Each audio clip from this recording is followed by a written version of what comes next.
Bem-vindos ao Da Capa à Contra Capa. Portugal está entre os países europeus com pior desempenho na redução das mortes na estrada nos últimos 10 anos. A diminuição da mortalidade faz-se a um ritmo inferior à média europeia. Os acidentes com velocípedes e motociclos estão a aumentar em Portugal. Os motociclistas têm mesmo 48 vezes maior probabilidade de morrer num acidente do que os condutores de automóveis. Neste programa vamos debater as estratégias para reduzir a sinistralidade rodoviária em Portugal, o que deve ser feito no domínio das políticas públicas para acelerar a diminuição destes números negros e também tentar perceber também o que cabe aos cidadãos neste combate. Convidamos para o nosso programa, em parceria com a Fundação Francisco Manuel dos Santos, João Pereira Dias, do Departamento de Engenharia Mecânica do Instituto Superior Técnico em Lisboa, e Rosa Pita, vice-presidente da Prevenção Rodoviária Portuguesa. Muito obrigado por terem vindo aqui ao nosso programa. Professor, comece por si, vamos ajudar os nossos ouvintes a perceber a realidade em que nos encontramos e a realidade com base nos números conhecidos até agora, digamos assim. O ano já leva números em algumas perspectivas mais gravosos do que no ano anterior, é isto? 2025? Isso. Bom, 2025 ainda não temos dados, portanto a Autoridade Nacional de Segurança Rodoviária só tem números publicados das mortes a 24 horas, ou seja, basicamente são as mortes no local do acidente, até cerca de junho. Até cerca de junho há uma diminuição relativamente ao ano anterior em termos de mortes. Agora, os números a 24 horas normalmente não nos dizem muito, e isso é um erro da nossa sinistralidade, porque o que conta verdadeiramente são as pessoas que morrem em consequência dos acidentes. E, portanto, há uma estatística, digamos uma convenção, que são as pessoas que morrem até 30 dias depois do acidente. E esse relatório, por exemplo, a ANSR ainda não publicou o relatório de 2024. Nós não sabemos efetivamente em 2024 quantas pessoas é que morreram no ano anterior. No ano anterior. Portanto, ainda não foi publicado o relatório a 30 dias de 2024. Mas as expectativas é que, de facto, em 2024, mas é curioso que em Portugal ainda não foi publicado, mas na União Europeia já há números. E os números da União Europeia relativamente a Portugal dizem que, de facto, a mortalidade em 2004 diminuiu ligeiramente relativamente a 2023. Agora, o número que nós podemos discutir em concreto é o 2023, que é o último relatório publicado. Em relação a 2023, de facto, é preocupante, porque particularmente depois da pandemia houve, efetivamente, um aumento da mortalidade. E mesmo que recuarmos 10 anos antes, a 2013, verifica-se que em Portugal, de facto, a mortalidade nas estradas aumentou neste período de 10 anos. E foram poucos os países em que isso aconteceu. Aconteceu na Holanda, por exemplo, que é um caso extraordinário. A Holanda estava sistematicamente como um dos países que tinha menor sinistralidade rodoviária, e a Holanda, nesses 10 anos, aumentou. E isso deve ser uma teimosia dos holandeses, porque os holandeses, neste momento, na Holanda, ou nos Países Baixos, mais de metade das mortes são ciclistas. E os holandeses têm uma aversão, digamos, ao capacete. Portanto, não utilizam o capacete para bicicleta. E isso é uma das razões que a Holanda aumentou a mortalidade nesses 10 anos. Portugal aumentou, Espanha também aumentou, mas a Espanha tomou medidas, recentemente, que é os limites de velocidade de 30 km por hora dentro das localidades, nas vias só com uma via de trânsito. Portanto, Espanha reduziu drasticamente a velocidade dentro das localidades. E em Portugal precisamos fazer alguma coisa. Portanto, porque nesse período de 10 anos em Portugal a mortalidade aumentou 1% e todos os outros países europeus, portanto, houve mais um que a mortalidade aumentou, mas todos os outros países desse período de 10 anos a mortalidade diminuiu. Que é aquilo que vamos debater aqui. Só uma nota também importante. O critério mais relevante é mesmo o das vítimas mortais. E os outros critérios, do número de acidentes, de feridos ligeiros, feridos graves, é menos valorizado? Não é menos valorizado. O problema é que nas vítimas mortais, e particularmente a 30 dias, que é essas que devem ser consideradas, que são essas as efetivas, só para ter uma ideia, quer dizer, há sensivelmente 30% das pessoas que morrem na estrada, 30% morrem depois do acidente, não morrem no local do acidente. E, portanto, por isso é que é importante a mortalidade a 30 dias. Em relação aos feridos, eles são muito importantes, e, por exemplo, Portugal tem cerca de 40 mil feridos por ano. Graves e leves? Graves e leves, portanto, são cerca de 2.500 números de 2023, são 2.500 graves e são cerca de 42.000 leves. É claro que às vezes nos leves também estão graves e, portanto, mas a dificuldade é, por exemplo, nestas estatísticas a nível europeu, é comparar o que é efetivamente, porque o critério de classificar um ferido grave ou um ferido leve é muito disparo nos diferentes países europeus. Não há uma harmonização europeia? Não há uma harmonização europeia ainda e é difícil. Eu já tive discussões, por exemplo, ainda recentemente com a Áustria, porque a Áustria também aparece, com colegas da Áustria, que a Áustria aparece com números muito elevados de feridos graves e eles discordam dos números que aparecem nas estatísticas europeias. Depende muito do que é que se contabiliza. Por exemplo, na Alemanha, os alemães têm muitos feridos graves porque... Tipicamente, por exemplo, na Alemanha, se uma pessoa sofre um acidente com alguma gravidade, fica hospitalizada em observação, o que não acontece, por exemplo, noutros países. Muito bem. Agora, de facto, a métrica mais importante é a mortalidade. São as vítimas mortais. Rosa Pita, 2019 é o ano de referência para, no fundo, comparar as metas de redução. Isto foi definido a nível europeu? Nós temos sempre isso em consideração porque é os anos da pré-pandemia, da pré-pandemia. Daí, quando estamos a referir em termos de sinistralidade e a fazer comparação, comparamos sempre até 2019, porque tem a ver com a linha dos últimos 10 anos. Nós fazemos um apanhado a nível estatístico desde 2010 até ao presente momento e temos o 2010, foi quando, como aqui o engenheiro João Dias estava a referir, quando Portugal começou a contabilizar os mortos a 30 dias e isso dá-nos efetivamente um indicador de segurança muito mais rigoroso e para podermos trabalhar. Daí fazemos sempre essa indicação dos mortos a 30 dias para termos uma resposta mais concreta. O ano 2019, em Portugal, estamos a fazer sempre essa comparação por causa de ser, os anos da pandemia são anos atípicos, não dá para comparar. Claro, eu comecei por dizer que a redução das mortes na estrada faz-se a um ritmo inferior em Portugal face à União Europeia. Muito. Qual é pode-nos explicar? Muito. Atualmente Portugal tem 60 mortes por milhão de habitantes. A média da União Europeia é de cerca de 45,5, acho eu que se não estou enganada no número exato. Nós, por exemplo, em 2010 estávamos muito mais próximos da média da União Europeia, porque a maioria dos países da União Europeia conseguiu baixar mais o número de mortes e o número de feridos graves que Portugal conseguiu baixar. Também baixámos, mas baixámos a um ritmo muito mais lento que os outros países. Por exemplo, a Noruega ou a Suécia, que têm 16, 20 mortes por milhão de habitantes e que estão muito, muito melhor em termos de segurança rodoviária que nós. Nós estamos muito afastados. Nesta altura, somos o 6º país da União Europeia com pior desempenho. E é muito preocupante, porque já estivemos mais próximos da União Europeia e agora estamos cada vez mais a afastar-nos. E quando é que começou ou recomeçou o afastamento? Há um período em que as coisas agravaram mais? Elas não agravaram para nós não conseguimos foi reduzir de maneira substantiva, comparando com os outros países que têm boas práticas de segurança rodoviária, conseguiram baixar mais. Logo, baixaram mais, a média veio a baixar. Este valor de 2019 também é relevante por causa das estratégias. Existe uma estratégia chamada Visão Zero, que tem como objetivo um intercalar, reduzir em 50% o número de mortes e feridos até 2030, tendo referência aos dados de 2019. Estamos muito longe disto. Não temos estratégia ainda. A estratégia não está aprovada. Portanto, Portugal carece de um plano orientador, de uma estratégia de medidas concretas, coordenadas entre as várias entidades, diferentes áreas de intervenção.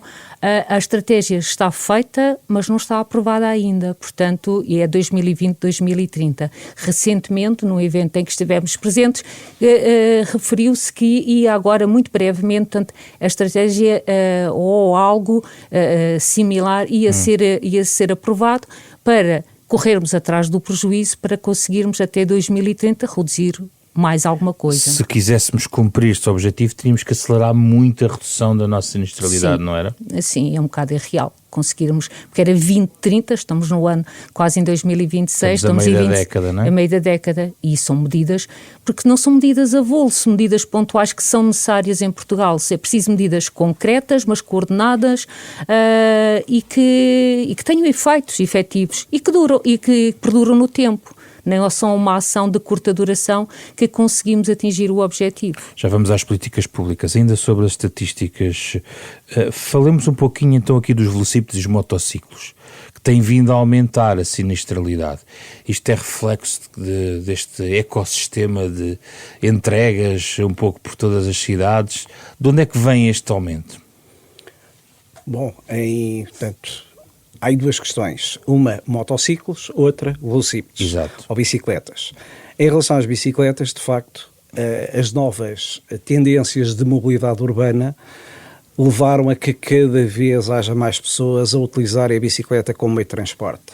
Obviamente que se há mais pessoas a utilizarem a bicicleta, há maior exposição ao risco e há mais vítimas, condutores de bicicleta. E, portanto, aí... Quer dizer, eu não tenho estatísticas sobre isso, portanto não é fácil separar, por exemplo, quer nos motociclos, quer nos velocípedos, o que é utilização, digamos, pessoal ou utilização profissional, tipo entregas. Não sei se haverá alguma entidade que tenha esses dados, eu nunca os vi. Agora, nos motociclos... Vamos só separar, de facto, vamos começar pelas bicicletas. Desse ponto de vista, não há estatísticas ainda que nos permitam perceber...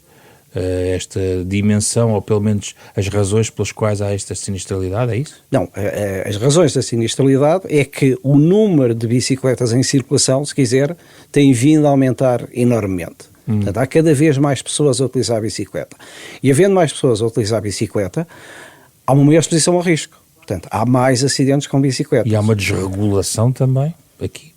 Não, repare, o que acontece com os ciclistas é que eles são utentes vulneráveis. Portanto, eles que numa colisão, numa queda, podem sofrer lesões, podem morrer. E, portanto, havendo mais pessoas a utilizar a bicicleta, maior é, digamos, o risco e maior é os números da sinistralidade. Mas em relação às bicicletas, curiosamente, os números da mortalidade não têm aumentado como eu esperaria, digamos, em função da maior utilização da bicicleta. Porque em Portugal, e por exemplo isso é um bom exemplo comparar com os Países Baixos, em Portugal os utilizadores de bicicleta, portanto como meio de transporte, são sobretudo os jovens. Enquanto, por exemplo, em países como os Países Baixos, são sobretudo há muitas pessoas de idade avançada a utilizarem a bicicleta. Agora, portanto, na bicicleta não parece que seja nada de extraordinário. Mas há um aumento, não há? Há um aumento ligeiro. Portanto, isso e a profusão de ciclovias dedicadas não deveria ter ajudado a travar esse caminho de sinistralidade? Repare, elas são ainda muito poucas. Portanto, quando vamos a outros países europeus, nós temos poucas ciclovias comparadas com os outros países europeus. Obviamente que essa é uma tendência em termos de redesenhar o espaço urbano, é que passa a haver muito mais ciclovias, porque isso de facto reduz os conflitos entre veículos automóveis e outro tipo de veículos e as bicicletas e aumenta a segurança dos ciclistas. Mas a mortalidade dos ciclistas não tem aumentado assim tanto.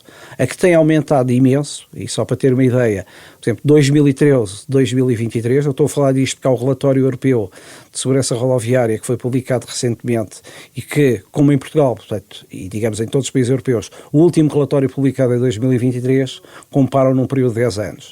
Por exemplo, os ciclistas, as mortes de motociclistas em Portugal, nesse período de 10 anos, aumentaram 112%. Motociclistas. Motociclistas. E esse número é que é impressionante, porque nós neste momento temos uma mortalidade extremamente elevada de motociclistas e, portanto, aliás, há um número que eu ainda recentemente adiantei, que é por cada condutor de veículo automóvel morrem 48 motociclistas. E esse número é que é impressionante. Portanto, nós temos um problema muito grave de sinistralidade com os motociclistas e isso tem a ver muito com o comportamento dos motociclistas.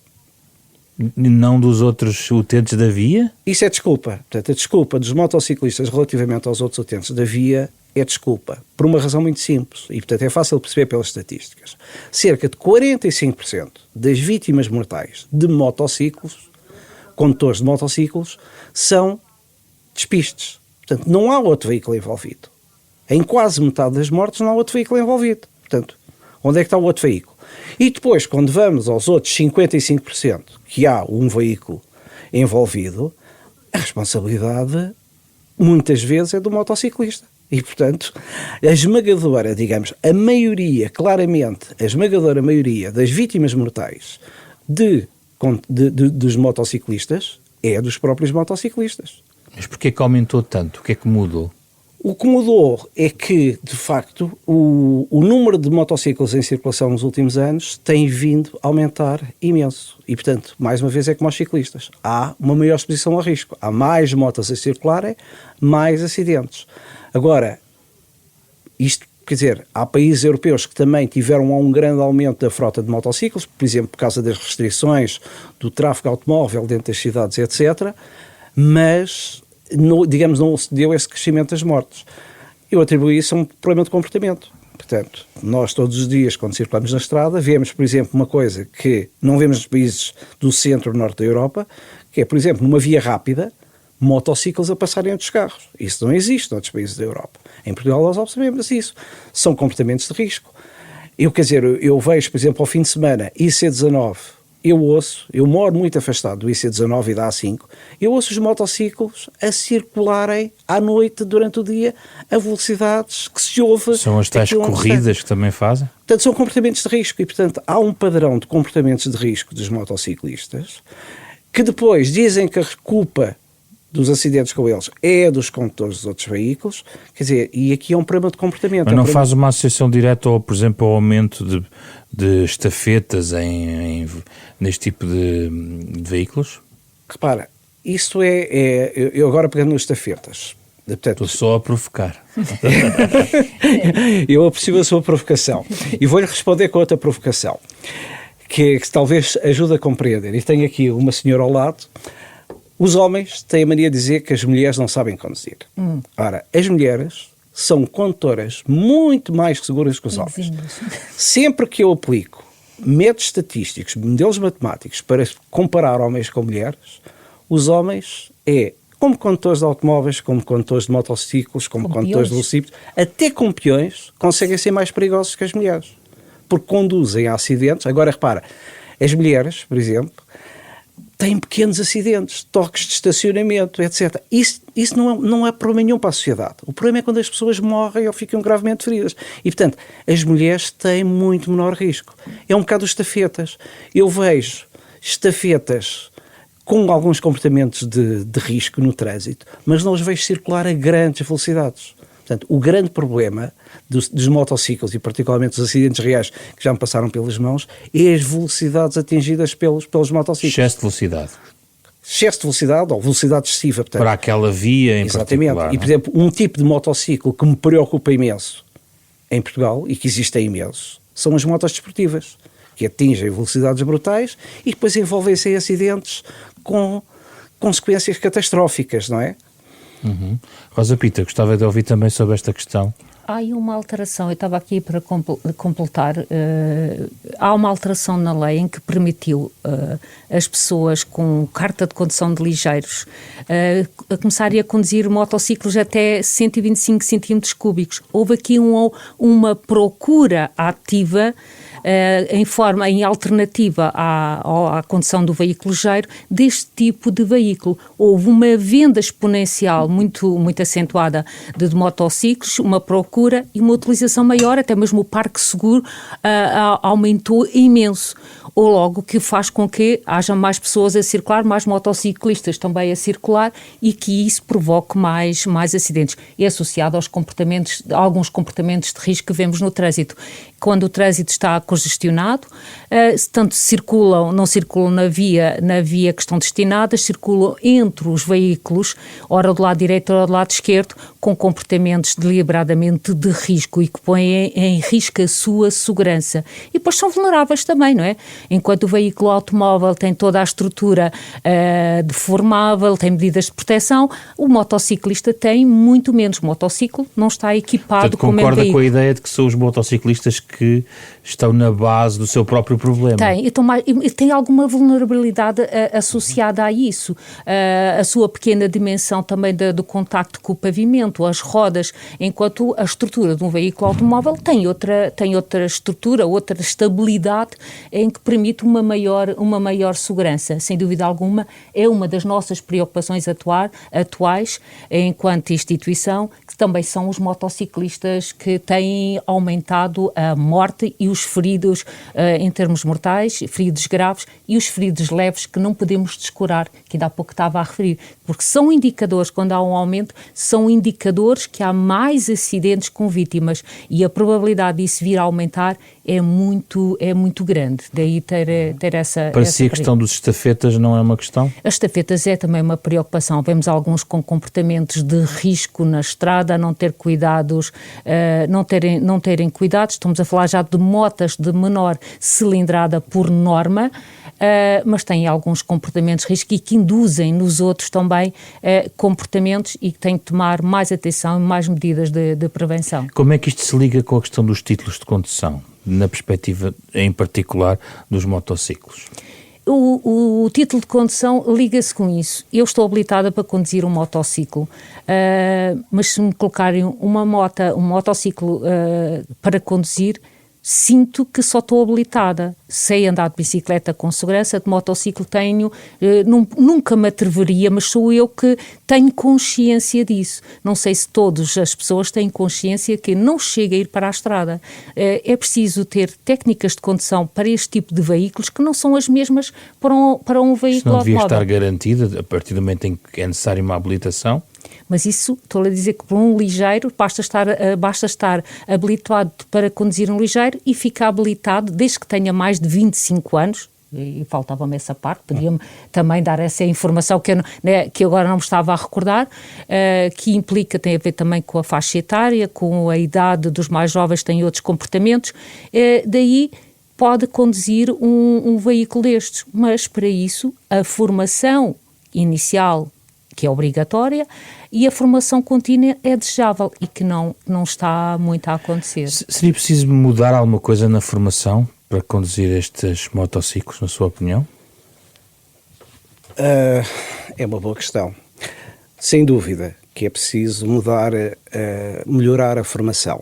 Mas eu acho que a formação, e aliás, ainda recentemente estive no congresso dos instrutores de condução, do meu ponto de vista, o que é importante transmitir não só aos motociclistas, mas aos jovens condutores, e esta semana toda a gente fala dos jovens condutores por causa da catástrofe que aconteceu ali em Sete Rios, é mais no sentido de consciencializar para os fatores de risco dos acidentes, nomeadamente a velocidade e o álcool.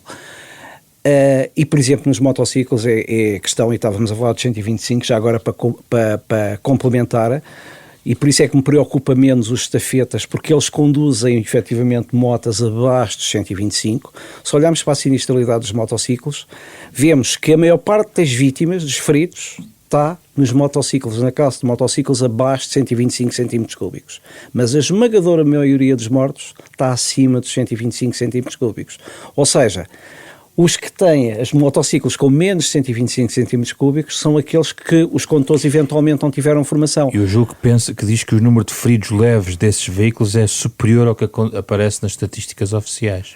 Mas isso é por outra razão. É porque isso acontece nos velocípedes e nos veículos de duas rodas em geral, porque muitas vezes não há seguro de ocupantes. E, portanto, se há uma queda e há um ferimento, as pessoas não vão chamar as autoridades, porque se calhar até estão alcoolizados ou não têm, não há ou mesmo registro. que não há registro. Mas isso é comum, por exemplo, nas bicicletas, é assustador, já fiz isso no âmbito, um inquérito a nível nacional, tipo em Portugal, só 11% dos acidentes com bicicletas é que apareciam nas estatísticas. Os outros, 89% não apareciam nas estatísticas. São as quedas de bicicleta, que a pessoa vai ao hospital, entra no hospital com uma queda, mas as autoridades não registaram o acidente e não aparece nas estatísticas. Mas tem havido, talvez até bastante mediatizados, muito mais acidentes, voltando às bicicletas, com velocípedes, efetivamente utentes vulneráveis, não é? Como estava a sublinhar, e esta esta regulação entre todos os veículos que ocupam a via tornou-se mais difícil, não é? Tornou-se mais tensa até entre o automóvel convencional, a bicicleta, os diferentes tipos de motociclos. Esta harmonização não devia ser levada a montante a um outro tipo de ensino da condução? Bom, o ensino é muito importante, e eu acho que o ensino é muito importante e deve. Claro, quando, por exemplo, no ensino de condução, isso é o que eu já ando a ensinar há muitos anos, o mais importante do que explicar que os limites de velocidade, por exemplo, o limite geral de velocidade dentro de uma localidade é 50 km por hora, é explicar porque é que esse limite é. Porque é 50, não é 100, não é 120, qual é, o que é que acontece num atropelamento se eu circular a 30, circular a 50, circular a 80. As consequências são completamente distintas. E, portanto, em relação aos velocípedos, o que eu noto é que muitos condutores, as pessoas, nós estamos a viver numa sociedade, se queremos ter visão zero, as pessoas têm de se habituar, os condutores em geral, e para aí é particularmente os condutores de automóveis, que têm de andar devagar. Portanto, não é possível andar depressa e as pessoas não morrerem na estrada. Portanto, 600 mortes por ano não é aceitável. Reparem, para a nossa população, portanto, se usássemos o rácio da Noruega, nós teríamos 200 mortos. Portanto, havia 400 vidas que não se tinham perdido num ano. Como é que os noruegueses fazem isso? Os noruegueses circulam a velocidades reduzidas.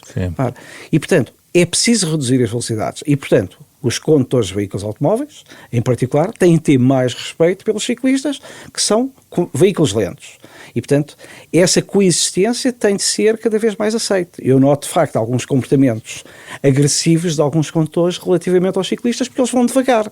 E os condutores automóveis querem andar depressa. Às vezes há quase uma guerra que se me Exatamente, mas essa imagem. guerra, essa mentalidade tem de mudar, porque eles têm de coexistir, e cada vez mais vão coexistir.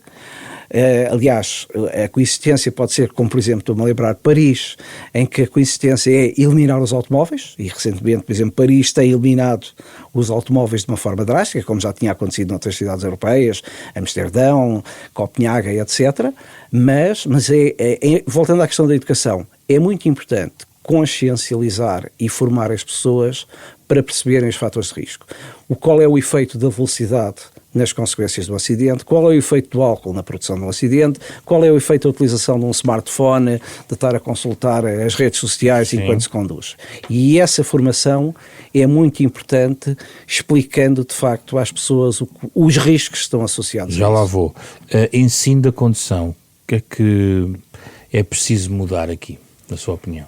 É preciso mudar muito, é preciso formar as pessoas, é preciso formar os futuros condutores, não só para passarem no exame de condução, mas para também, que é importante passar, obviamente, para ficarem habilitados, mas para ter consciência, para ter formação, ter conhecimento efetivo sobre os riscos que correm quando circulam, e subscrevo o que acabou de dizer o engenheiro João Dias, quais são os efeitos da velocidade excessiva e do excesso de velocidade que tem impacto, e a velocidade de embate, porque se batermos a uma velocidade de 50 km é muito diferente se batermos uma velocidade muito mais elevada, e isso não é preparado no ensino da condução. Continuam-se a preparar, a formar os futuros condutores, mas mais para as regras, sinalização, e que reafirmo que é importante saberem, porque está tudo regulado, que é importante saber as regras e todo o código da estrada, mas a parte de segurança rodoviária está lá conteúdo, já recentemente foi introduzido, mas não é alvo de avaliação, portanto essa parte logo. Os instruendos não estudam, não levam isso tanto em consideração, e atualmente há vários fatores de risco que mais graves estão identificados, completamente identificados, e continuamos a agir como se eles não tivessem identificados, e qual é que é o seu impacto, portanto, e o seu risco na segurança rodoviária. Ainda ao nível da documentação legal, digamos assim, ao nível das inspeções dos próprios veículos, e aqui estou também a perguntar como é que funciona em relação aos motociclos. Tem algum tipo de restrições? Não, que eu saiba, não tem restrições motociclos nas inspeções. os motociclos não têm Não inspeções. têm inspeções. Estava previsto e deixou de ser. Eu aí vou ser duro, porque os nossos políticos deviam ajudar a reduzir a sinistralidade. Em algumas circunstâncias, como esta das inspeções dos motociclos, os nossos políticos contribuíram, estou a falar dos nossos políticos em geral, porque foi o Parlamento, foi quase todos os grupos parlamentares do Parlamento que votaram a favor do fim das inspeções. As inspeções dos motociclos são muito importantes, porque todos nós, no dia-a-dia, conseguimos ver motociclos com matrícula dobrada, a fazerem níveis de ruído que são assustadores. Portanto, há uma série de deficiências do veículo que se notam olho nu. Ora, a Europa percebeu que as inspeções dos motociclos, e repara, e nós quando levamos o carro, os automóveis que vão à inspeção, quer dizer, detectam falhas no sistema de travagem, das luzes, às vezes, por exemplo, já me aconteceu ter uma falha no sistema de travagem que eu não tinha detectado, e eu sou muito cuidadoso. E, portanto, as inspeções são importantes. Podemos discutir depois o rigor com que elas são feitas e como é que alguns carros passam na inspeção. Mas isso é outra história. Agora, elas são importantes para todo tipo de veículos. Ora, a União Europeia tinha feito uma diretiva para haver inspeções a motociclos. O Parlamento português aboliu essa medida. Quer dizer, isso é um retrocesso em termos de segurança rodoviária. É uma urgência, diria. É uma urgência porque, repara, como eu dizia há bocado, 45% das mortes de motociclistas são despistes. Não há outro veículo envolvido. É preciso que os motociclistas tenham consciência que eles é que são o principal problema. E uma forma também de incutir essa responsabilização é que eles têm que ter o veículo em condições de circular. E, portanto, as inspeções, obviamente, eu estou habituado a ir às inspeções com o meu carro. Isso é por formação profissional. Quer dizer, a ficha vem limpa, eu não tenho defeitos no carro, às vezes aparece um ou outro, tipo que me esqueci. Olha, por exemplo, a última vez que eu tive manutenção na matrícula é as letras amarelas. Disseram, o amarelo está a desbotar, tem de mudar a matrícula. Nunca mais me lembrei daquilo, quer dizer, o que é que aquilo implica em termos de segurança rodoviária? Nada, é claro que agora a seguir tive de trocar a matrícula. Mas outra questão é a manutenção dos próprios veículos, aí o cidadão também tem que fazer a sua parte. Tem de fazer a sua parte, mas as inspeções servem para uma entidade independente verificar que está tudo ok com o veículo. Por exemplo, o estado dos pneus, que é uma questão que foi muito falada nos últimos meses. Exato, estado dos pneus, estado do sistema de travagem, porque os pneus visualmente eu consigo ver se estão bons ou não estão bons, mas eu não consigo ver.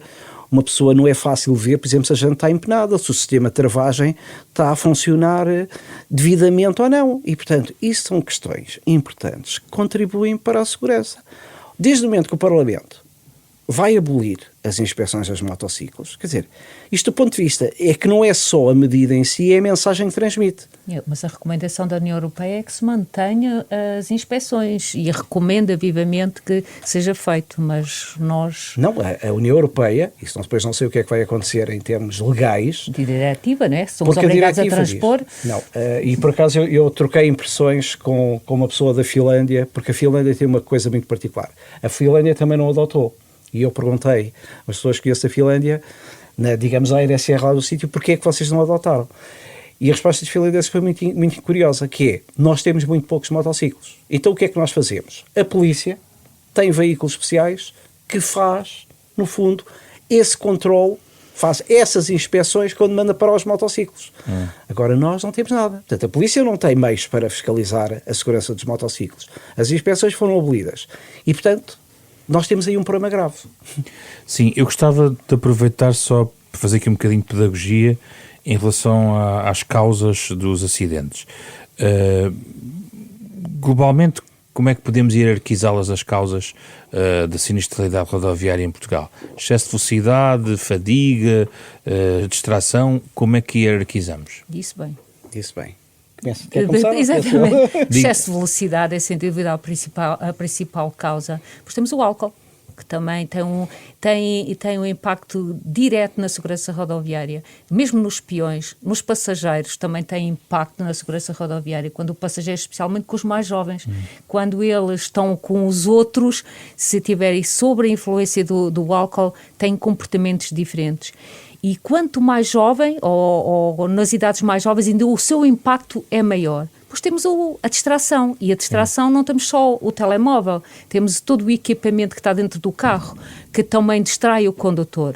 E dentro do telemóvel temos receber uma chamada ou fazer uma chamada, que é muito diferente de enviar ou ler uma mensagem. O tempo que demora a ler a mensagem, 2 a 3 segundos, é como se estivesse a conduzir com os olhos tapados. E depende, obviamente, da velocidade. Durante esse tempo, ele não processou toda a informação do ambiente rodoviário. Vou aqui tirar daqui de uma documentação da PRP. Exatamente. O uso do telemóvel aumenta 4 vezes o risco de ter um acidente. E 23 vezes esse risco aumenta se enviar ou ler mensagens ou e-mails, que demoram 2 a 3 segundos a ler.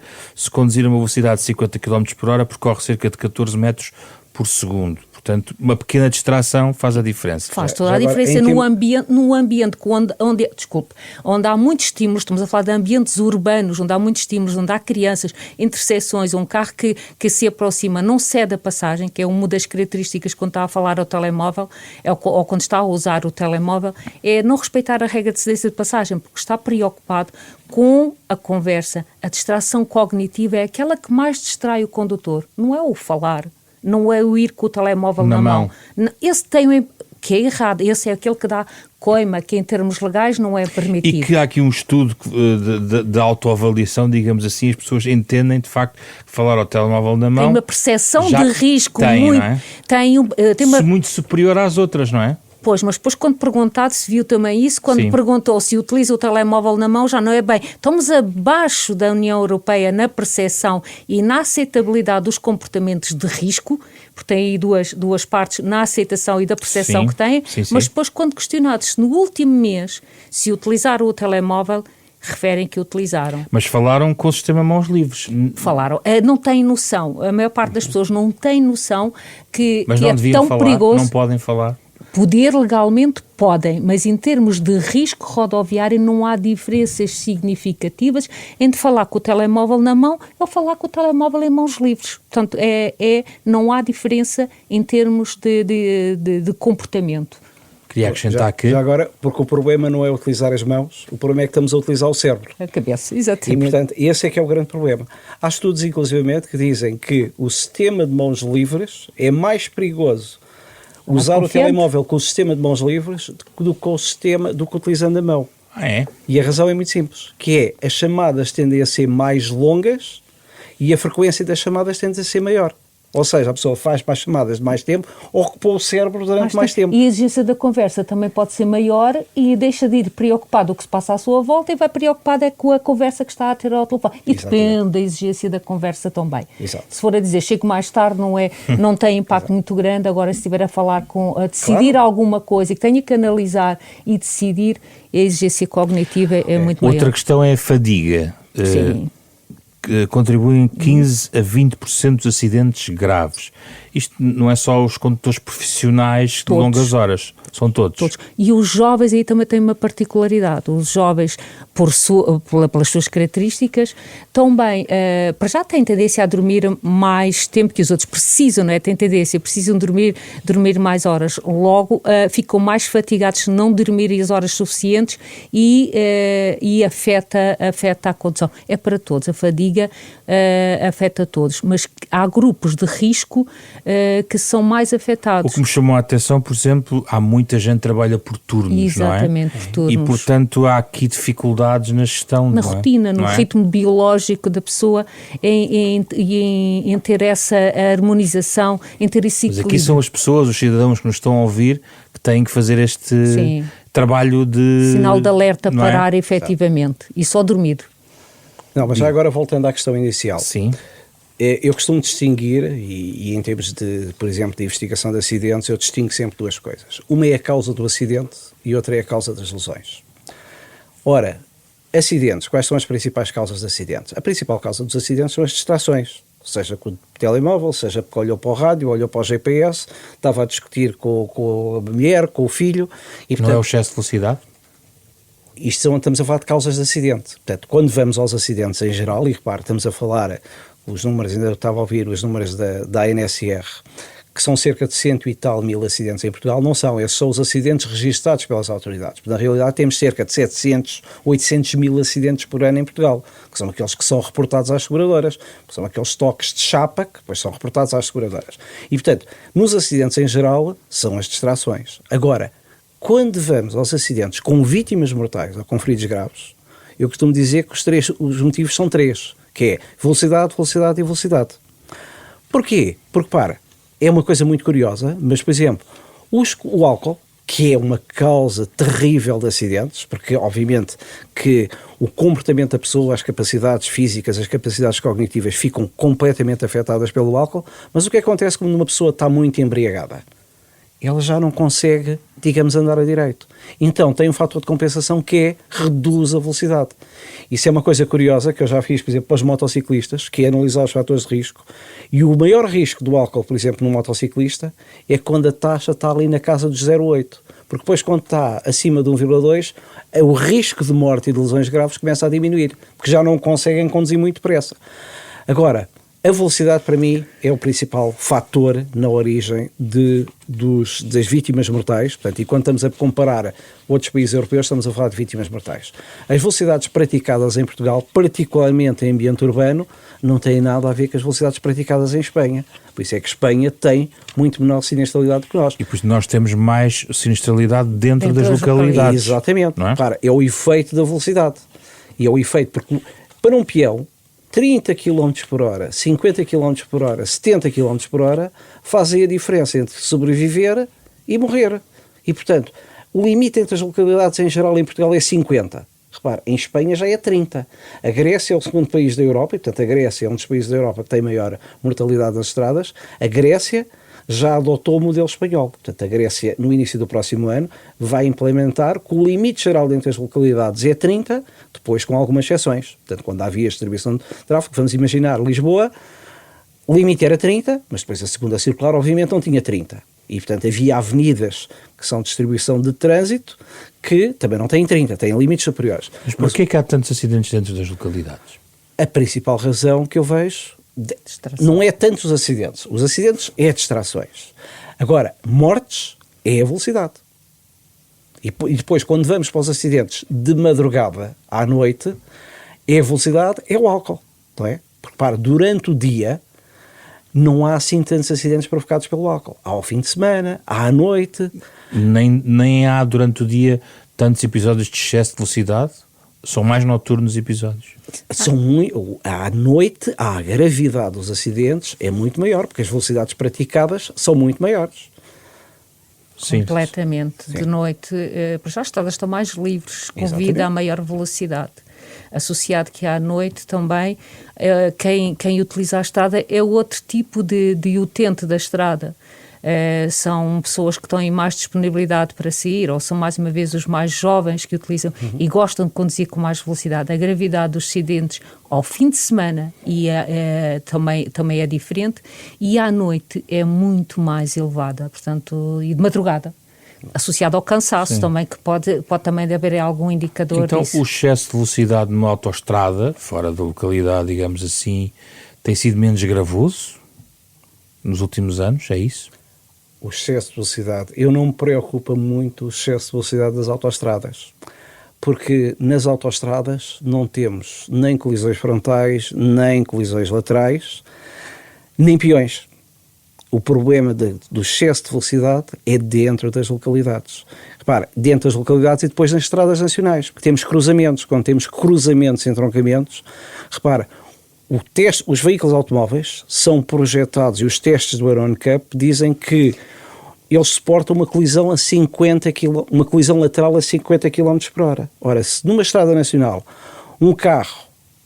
há uma colisão lateral, a velocidades típicas da autoestrada, esse acidente é potencialmente mortal. Certo. Portanto, preocupa muito a mortalidade, de facto, dentro das localidades, e dentro das localidades, repara, é onde acontece a maioria das mortes em Portugal, particularmente peões, obviamente os peões, mas também os motociclistas e os ciclistas. Portanto, os ciclistas e os peões é evidente que andam sobretudo dentro das localidades. Agora, os motociclistas também ocorrem dentro das localidades. E, portanto, é preciso reduzir a velocidade de circulação dentro das localidades. Certo. É onde estamos piores, comparando com a União Europeia. Exatamente. Também. Dentro das localidades, devia de ser uma das nossas prioridades dentro das localidades. Comparando com a média dos países da União Europeia, é gritante isso. Portanto, estes indicadores estão definidos, estão identificados.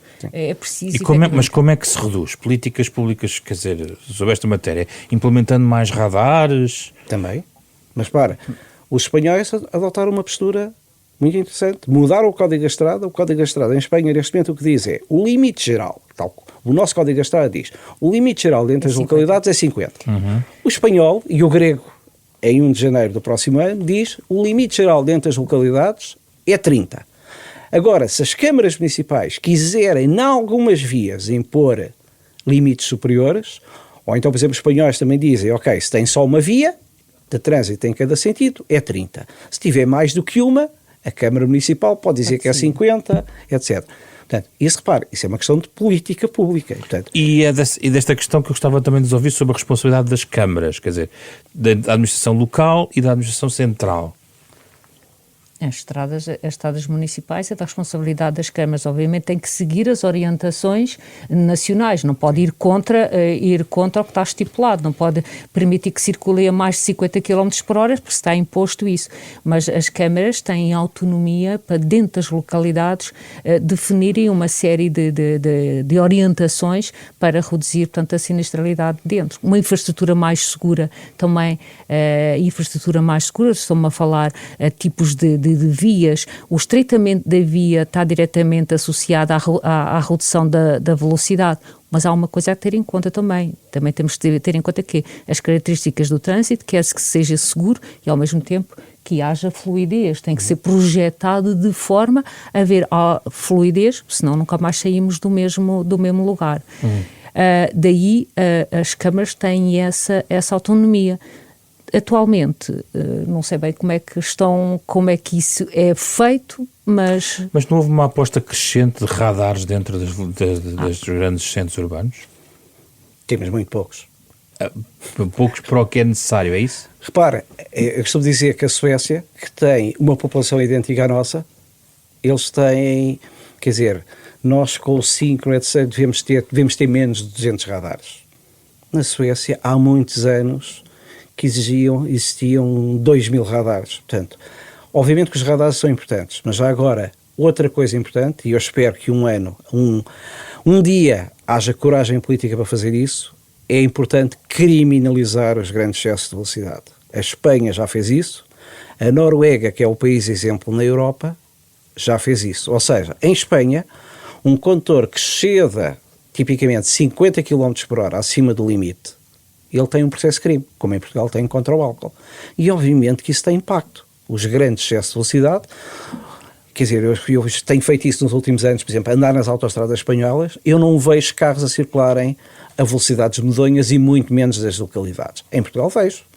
E, portanto, é a questão da mão pesada, não é? Não, é crime. Portanto, em Espanha, na Noruega... Pesada e as multas e as penas. Não é só a multa, é a pena. Por exemplo, na Noruega, o que a lei diz é que um condutor que seja detectado 50 km acima do limite tem uma pena de prisão mínima efetiva de 18 dias. Não é suspensa? Isso depois, repara, eu acho que eles têm prisão domiciliária, qualquer coisa do género. Porque eles não querem as prisões cheias de gente. Agora, as pessoas pensam duas vezes antes de... Mas aqui temos o sistema de pontos e de contornação que depois não sei como é que... tem os dois pontos, e se for nas zonas de coincidência que ele já tem mais um ponto...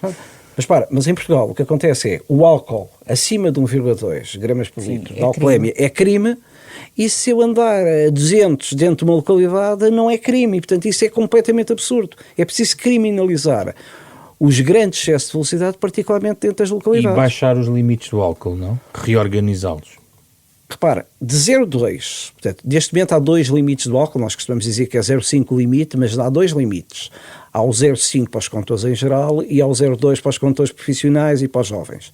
De 0,2 a 0,5, o risco de acidente já aumenta bastante. Agora, para mim é uma medida menos importante do que criminalizar a velocidade. Portanto, para já temos é de reduzir as velocidades de circulação. Portanto, se queremos ter números em relação à média europeia, estamos na média europeia, temos de ser mais incisivos em relação à velocidade. Rosa Pinto, o consumo do álcool tem vindo a agravar-se, está estável, diminuiu, em que ponto é que nos encontramos? Álcool ao volante. Álcool ao volante. Ainda somos parte do membro do FNAG e uma das preocupações do Fórum do Álcool, uma das preocupações que é o aumento do consumo do álcool que tem vindo a aumentar, especialmente nos mais jovens.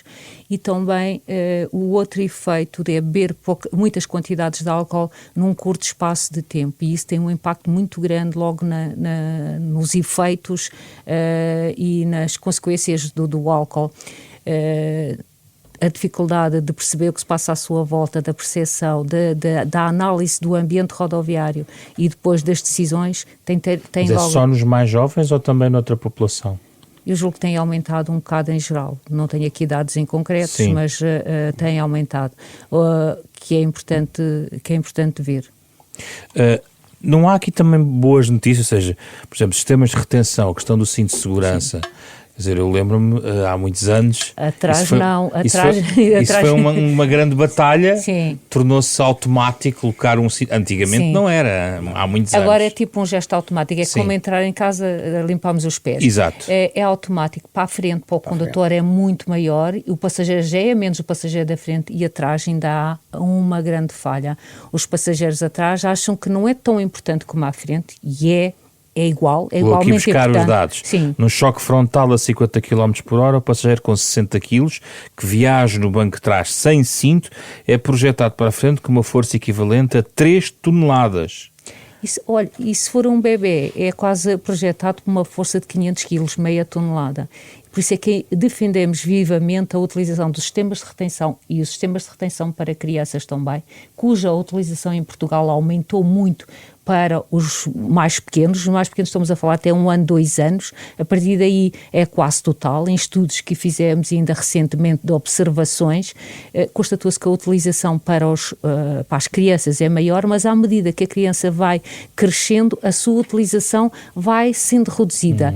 E o sistema de retenção, por vezes, não é corretamente colocado. Estou a falar das precintas do cinto de segurança, que às vezes incomoda a criança e coloca para trás, e se houver uma travagem, a força exercida na travagem não vai exercer força. Deve-se colocar sempre o cinto de segurança nos bancos traseiros? Sempre? Sempre. É obrigatório por lei e sempre obrigatório trajetos grandes, pequenos, mesmo que seja só ir ali até ao café, como em muitas zonas fazem, é tão importante. Nós nunca sabemos quando é que temos necessidade, quando o condutor tem necessidade de travar. Porque a sinistralidade dentro das localidades é particularmente gravosa. 2 em cada 3 acidentes ocorrem em espaços, em itinerários que o condutor conhece muito bem e desvaloriza um bocado o que se passa à sua volta, vai menos atento. Pode ter que fazer uma travagem de repente, portanto é obrigatório e é seguro e é altamente recomendado. Quer acrescentar algo? Não, quero, que de facto preocupa-me imenso, é uma das preocupações, e nos últimos dias, digamos nos últimos 15 dias, morreram pelo menos 8 pessoas que a causa foi a não utilização do cinto de segurança. Repara, o acidente de Sete Rios, muito mediático. Obviamente que se vão 4 pessoas no banco de trás, não pode ter. Essas pessoas não estão a utilizar o cinto de segurança. Essas pessoas, no embate que aconteceu em Sete Rios, foram projetadas para a frente, e mesmo que os condutores da frente tivessem o cinto de segurança, os tais, portanto, repara, são 4, a força, digamos, são 8, é como se tem 4 pessoas no banco de trás, são 8 elefantes a serem projetados contra os bancos da frente.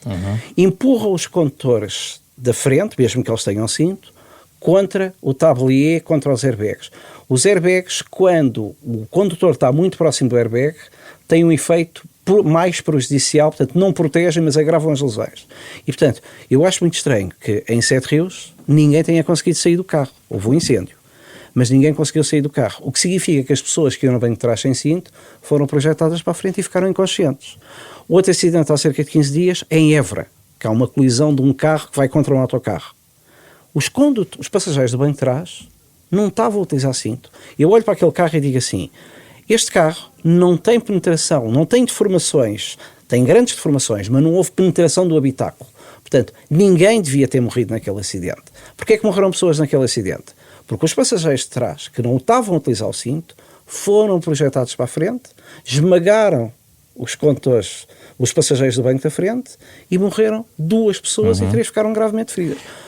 Cinto de segurança, já agora só para completar, o cinto de segurança é uma daquelas coisas que os cidadãos, aí não é tanto, é obrigatório por lei, mas é preciso que as pessoas tenham consciência de que ao não utilizarem o cinto de segurança no banco de trás, estão a correr enormes riscos. Não só elas, mas também os passageiros que vão no banco da frente. No caso de Sete Rios, também algumas pessoas, nos comentários que foram fazendo, sobretudo nas redes sociais, levantaram um outro tópico que eu gostava de trazer aqui, que tem a ver com as condições da via e com algumas frações de vias, ou algumas são menos bem sinalizadas, outras têm defeitos que também põem em causa muitas vezes a segurança rodoviária. Globalmente falando, em que estado nos encontramos? Eu sei que nós estamos bem colocados na condição das estradas, do ponto de vista de rankings, mas a verdade é que continuamos a ter também pontos negros da própria estrutura da via. Mas em que ponto é que nos encontramos, na sua opinião?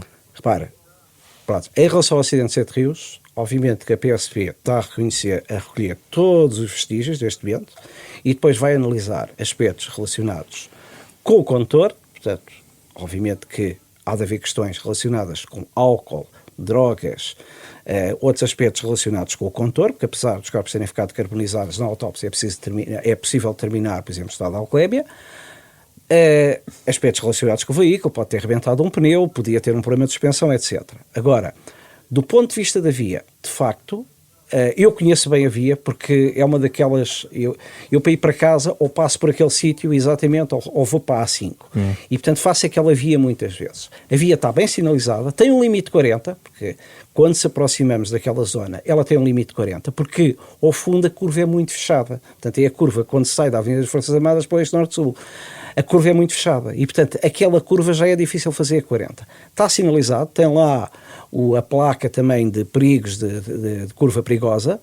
Agora, obviamente que alguém que não respeita aquele limite e entra demasiado depressa naquela zona é um enorme risco. É claro que, do meu ponto de vista, eu não sei se teria evitado as mortes, mas, do ponto de vista de guardas de proteção, a via tem falhas.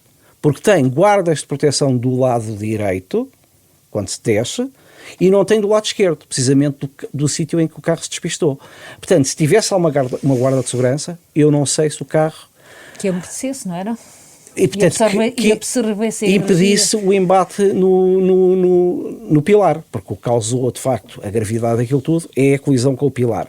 E, portanto, uma guarda de segurança do lado esquerdo não sei se teria evitado as mortes, mas teria, à partida, reduzido a gravidade do acidente. A sinistralidade não se deve a problemas de qualidade das estradas globalmente em Portugal?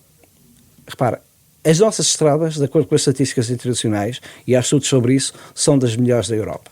Eu costumo dizer que elas têm falhas, de facto, em termos de sinalização. Onde é que elas têm falhas? É que, de facto, eu vou à Alemanha e a Alemanha tem limites de 30 km por hora dentro das localidades, desde os anos 80 que existem as zonas de 30 na Alemanha. Em Portugal são raros. Portanto, aí, em termos de sinalização e de reduzir os limites de velocidade de circulação dentro das localidades, é importante. Há falhas de sinalização. De facto, a sinalização é uma coisa que há falhas. E o piso? Agora, o piso, repara, em Espanha o piso é pior que o nosso. Temos o caso do Diogo Jota. Quem conhece aquela autoestrada onde despistou o Diogo Jota, que eu passei lá este verão, o piso é péssimo, não é? Portanto, aquilo não tem comparação com nenhuma autoestrada portuguesa. Agora, eu aí não... Quer dizer, não é pelas estradas que nós temos uma sinistralidade. O perfil de estradas particularmente complicadas como o IP3 são exceções ou há muitos desses casos para resolver no país? É assim, o sistema rodoviário é constituído pelo utente, pela infraestrutura e pelo veículo. É importante para nós investirmos também na infraestrutura. A infraestrutura deve ser indutora de comportamentos seguros, tolerante com os erros que as pessoas cometem na estrada. A infraestrutura tem que ser adequada, de maneira como estava aqui a referir há pouco, a minimizar o impacto dos acidentes de um embate. O IP3 é onde está sinalizado, o IP5 de antes, que agora já não é a A25, porque há segregação de vias, tem características de uma autoestrada e são muito mais seguras, de maneira que os acidentes nas autoestradas, há menos acidentes, quando acontecem são mais gravosos. O problema da IP3 é que umas alturas têm 2 vias em cada sentido, outras não passam, e há as ultrapassagens muitas vezes mal feitas e dessas colisões frontais. Há muito a fazer ainda também na infraestrutura rodoviária, a torná-la mais amiga, mais indutora de comportamentos, e que o condutor não ande ali um pouco a ver o que se passa à sua volta. Como é que eu faço aqui? Qual é o comportamento que eu devo ter nesta situação? O que é que sabemos por último? É que o condutor é que tem a decisão final, é o condutor e o utente da estrada, é ele que lhe cabe a grande responsabilidade. Se o máximo, como estava a referir há pouco, se o máximo de velocidade permitida para aquela via é de 40 km, tudo a partir dali é um risco acrescido, e daí tem que adequar o seu comportamento à via, ao veículo que circula, de maneira a ter um comportamento mais seguro. Por fim, os atropelamentos de peões são uma história a melhorar neste momento? Em que ponto nos encontramos? São. E os atropelamentos com fuga também, que em Portugal 1 em cada 10 condutores atropela e não presta auxílio. É crime.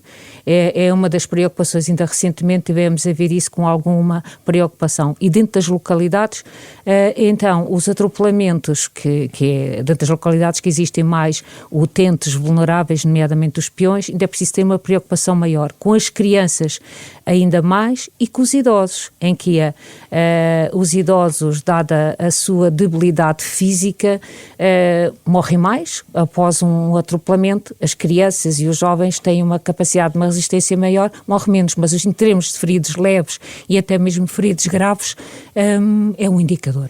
Última pergunta, a questão da interação entre as marcas de automóveis e a segurança rodoviária, ou seja, a montante, podia ser mais aprofundado? Em termos de? No sentido de as próprias marcas fazerem uma colaboração. Alguns países estabeleceram, pelo que li, ligações mais estreitas com fabricantes de automóveis em relação à própria condição dos veículos quando são construídos. Medidas passivas e ativas. Não, repara, o que acontece é que isso é uma evolução, e a Europa e os Estados Unidos também têm ensaios. Na Europa, a entidade que faz, no fundo, os testes de segurança, que é o Euro NCAP, tem tido um papel muito importante na melhoria da segurança dos veículos. E, aliás, isso dá uma grande...